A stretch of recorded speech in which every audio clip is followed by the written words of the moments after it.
Hang's New Dress, Part 3. Hang rushed to the little window and looked out.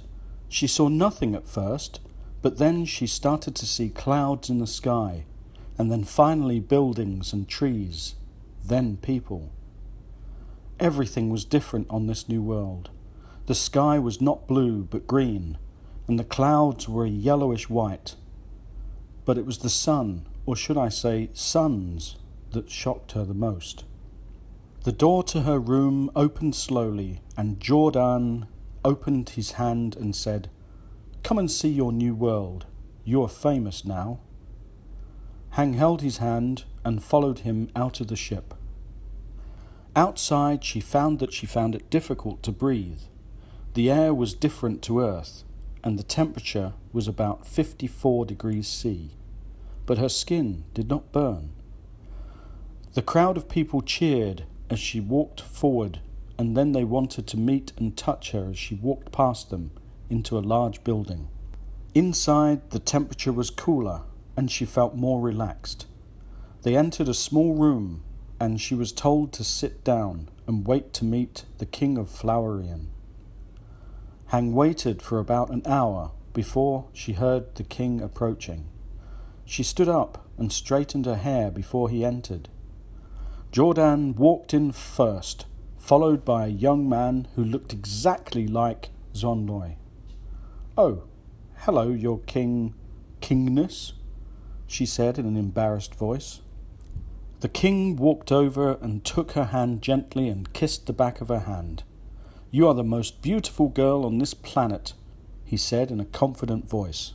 Hang apologized to him for acting so strange, and explained that it was because he was so young. "I was expecting an old man," she said in an apologetic voice. The king looked at her in a confused way and said, "There are no old people on this planet." Hang was shocked at his answer, but she thought that it was because people didn't age on this new world, and apologized again. Hang was given her own house to live in. Her house was a huge villa that had everything controlled electronically. She didn't have to clean the house anymore, and cooking was done automatically. The food was so delicious, it really was nothing like she was used to in Vietnam. The meat was so tender and juicy, the vegetables were crunchy, and the purple soup was just amazing. Over the next few weeks, as she got used to her new home, she noticed that there were older people on this planet, but only as old as 50.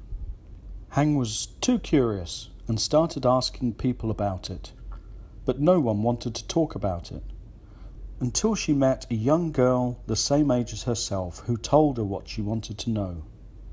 The girl explained that there were no animals on Flowerian, and also little fruit or vegetables grow on the planet because of the 2 suns and high heat. Hang listened intently to what the girl was saying. She had not seen any animals, but had thought that they were kept in a different place. Then the realization of her words came into meaning. "And so, because there are no animals, the meat comes from the old. They give their life so that we can eat." Hang felt sick. Not just sick, but she could not believe what she was hearing. "So everyone who turns 50 years old is taken away for meat," she said in a shocked voice. Hang rushed to the palace and demanded to see the king. "How can you allow your people to eat each other?" she asked. The king looked at her and just laughed.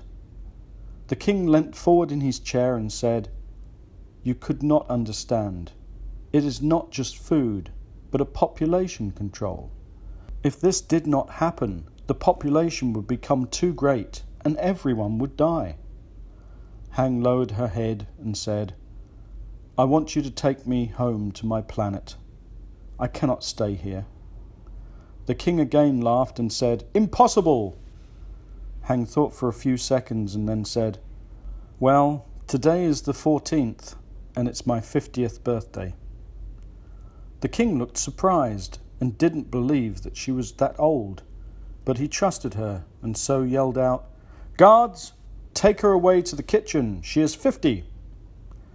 That evening, Hang was served to the king and his guests. They all commented on how delicious and tasty she was, but the king had indigestion for many hours after the feast. The end. Thanks for listening. See you next time.